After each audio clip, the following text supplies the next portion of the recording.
Mastering the first date is not as hard as you think. I talk to many guys, and time again, I have a lot of guys, being very anxious about a first date, wanting to know what kind of questions to ask, wanting to know what to say, wanting to know how to create a situation where the woman wants to see them again, because that's a lot of problems. That's the main problem a lot of guys have, is going on a first date and having the woman want to see them again. So let's dive into exactly what you want to do on the first date to almost guarantee a second date. But before we get to that, let's start off with a few mistakes. Few mistakes guys make on first dates. The first mistake being not scheduling the first date fast enough. I cannot tell you how many guys are in a situation where either they meet a woman in person or they match on the dating app, and it takes them forever to even start talking about the prospect of a first date. If you pay attention to women, if you follow women online, this is a major thing that a lot of them complain about. You'll even see on a dating app, right? Like on a woman's profile, she may say something to the effect of, I'm not interested in the pen pal. What they mean by that is they want momentum. They want leadership. Executing on making plans for the first date is you leading. So that's the first thing you want to do. Before we even get to the date, we have to stop making the mistakes that prevents the first date to even occur, which is you taking too long to ask for the date. You should not be talking to a woman for a week plus without talking about the date, right?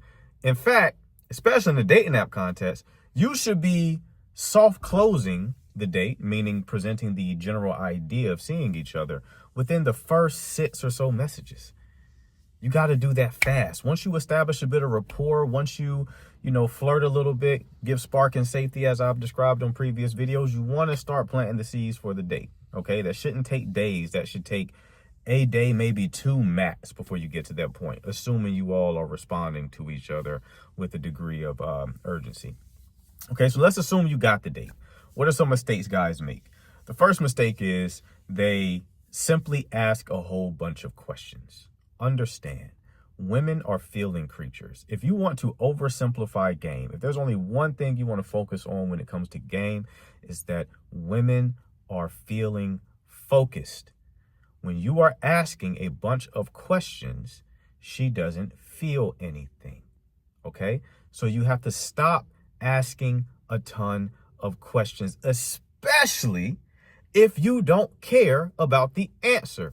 There was a guy on my live. I go live on TikTok at 9 p.m. Eastern time every night, and I just answer questions from both men and women. And there was a guy who was in a situation where he could never get past the first date. So I was asking him, I'm like, how does the conversations go on dates? And he told me, I asked a bunch of good questions. I said, okay, give me some examples of questions that you asked. And he's like, well, I asked them what their favorite color is. I asked them what their favorite food is. And I said, let me stop you there. Hey, let me stop you there, bucko. You don't give a fuck about the answer to those questions.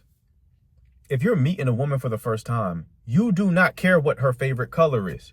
More than that, she knows you don't care what her favorite color is. So what are we talking about? You also don't care what her favorite food is. So what are we talking about, right? Stop asking so many questions. And if you are going to ask questions that you are genuinely interested in. You should be genuinely interested in the person sitting across from you. Do not ask them questions in an attempt to make conversations. Create conversations based on the things that you genuinely want to talk about. You come across as more authentic when you do that. You come across as more grounded and genuinely interested in the woman when you do that. And when you come from that place, she resonates with it and she becomes more engaged in the conversation. Okay? So what is another mistake that a lot of guys make on first dates? They don't make any moves. I'm not saying you have to, when you take a woman out on a first date, you have to kiss her. I'm not saying anything like that, but you should be escalating. When you leave that date, you should know each other better and you should be more comfortable with each other than you were when you first met. And the only way to accomplish that is that you escalate. Now, there's 2 ways to escalate. You can escalate verbally or you can escalate physically, right? Ideally, you do both. What does that look like in practice? Escalating verbally would be maybe you get a bit vulnerable, right? Maybe you tease a bit. Maybe you find out a bit more of her inner world and you share a bit of your inner world in the process. So both of you are kind of letting your guard drop down a little bit. The connection is progressing. That's what escalating means. The connection is progressing. Now, when it comes to physically, it's just touching, right? It's touching in a very natural way. And a lot of guys get really into their head when it comes to touching women. They get they have this boogeyman idea that if they touch a woman, she's not going to like it and be creeped out, or, there's going to be a false accusation made at the table, or in a cinematic reality, they're just going to throw their drink in your face and you're going to be left embarrassed. None of which is going to happen, right? The secret to touching women on dates is just making it feel natural. You don't make it up into some big deal. You're not looking at touching her as like, I must touch her. The goal is to touch her, so I must find an opportunity to touch her. No, you make touching her just natural. If you're walking her through a crowded place, just kind of guide her, right? Right? Like if you're in a crowded bar or something like that, put your hand on her lower back and just kind of guide her throughout the interaction.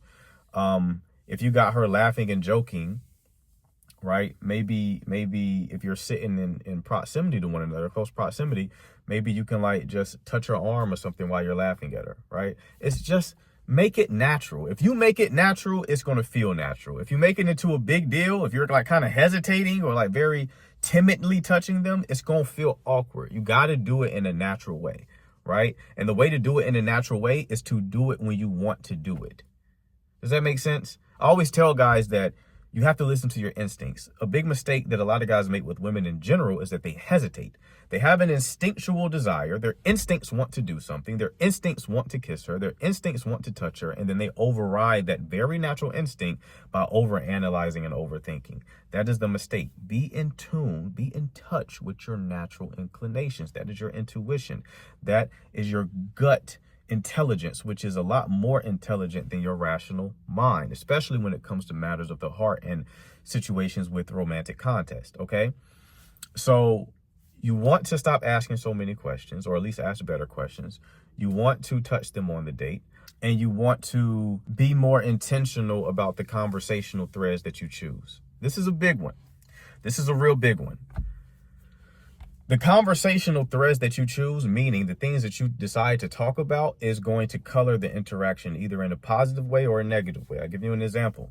If you're talking about politics and y'all have different politics, you're going to create a negative emotional experience for the woman in question. If you're talking about her childhood traumas, you're making her now think about her childhood traumas, which is going to probably create a negative association with you, because you were the person who made her think about that, right? So you need to be thoughtful about the conversational threads that you choose. Choose to talk about things that create positive emotion, right? Marry this with you genuinely. Like I know I said earlier, you want to ask questions that you genuinely want the answer to.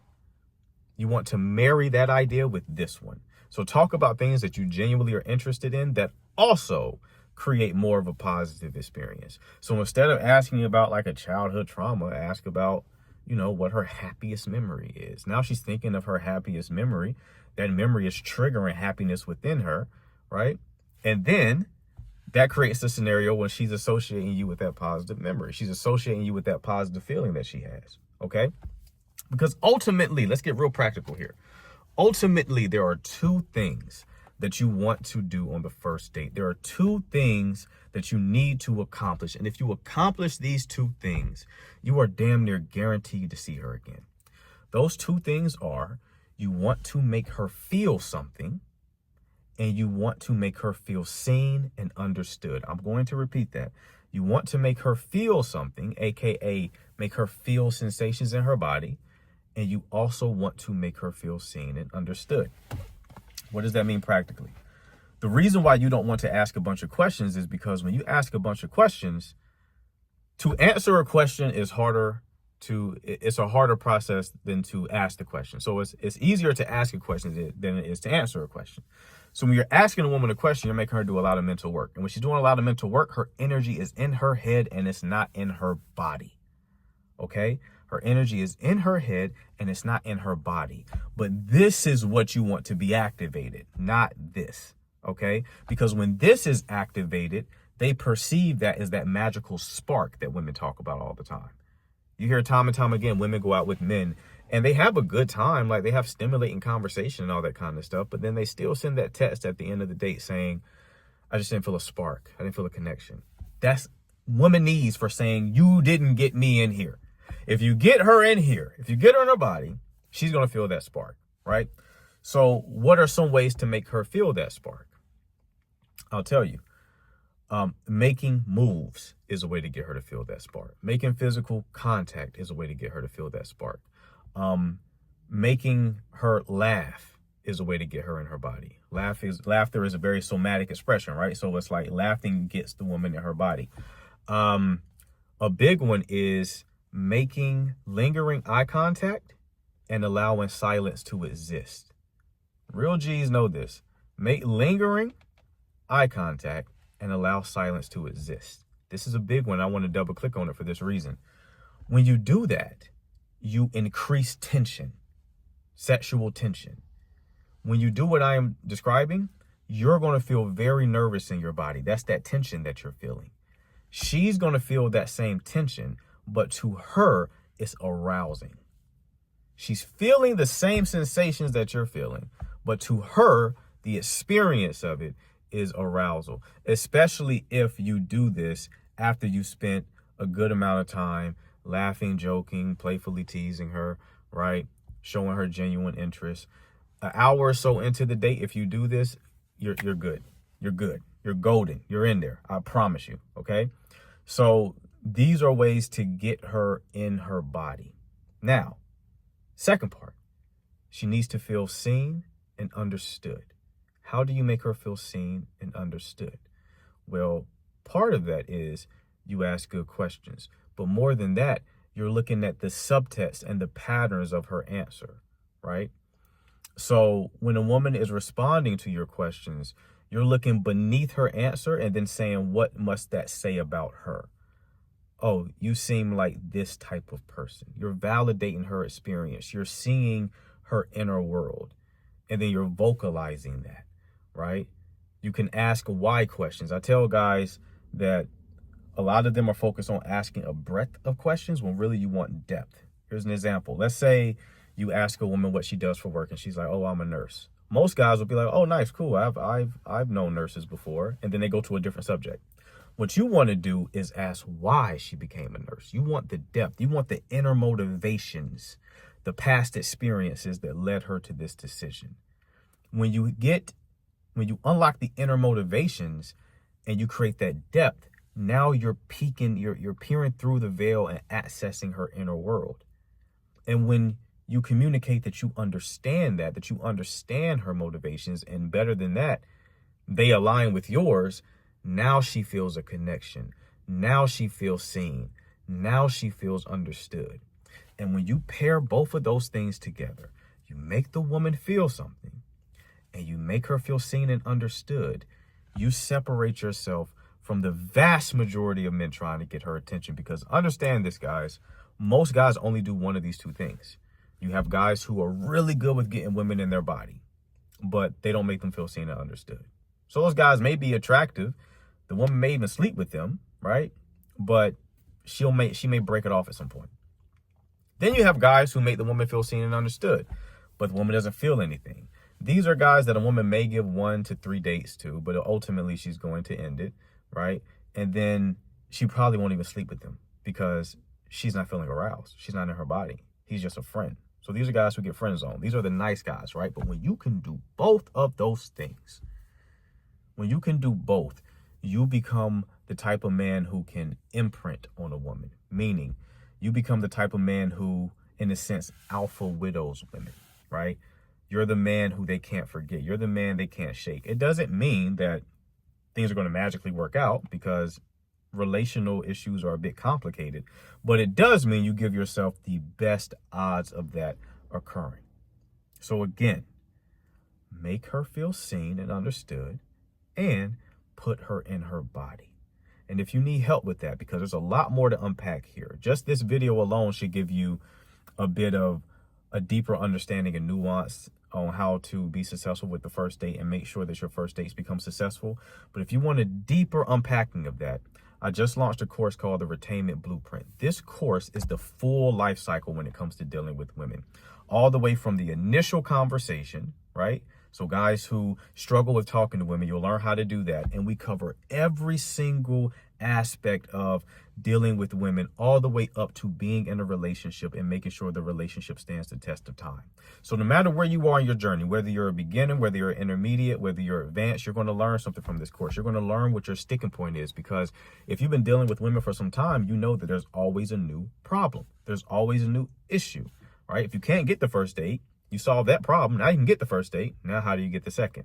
Oh, well, you can get the first 2 dates, but then now, how do you enter a relationship? Oh, you can enter a relationship, but then now, how do you maintain frame in that relationship? How do you stay masculine and create polarity in that relationship to ensure that you all stay connected? All of those answers are in that course. And for a short amount of time, all people who purchase the course are going to get a free 30-minute coaching call with me. Okay, so if you want to get your hands on the Retainment Blueprint and solve any and all of your women problems for good, you can find the link for that in the description.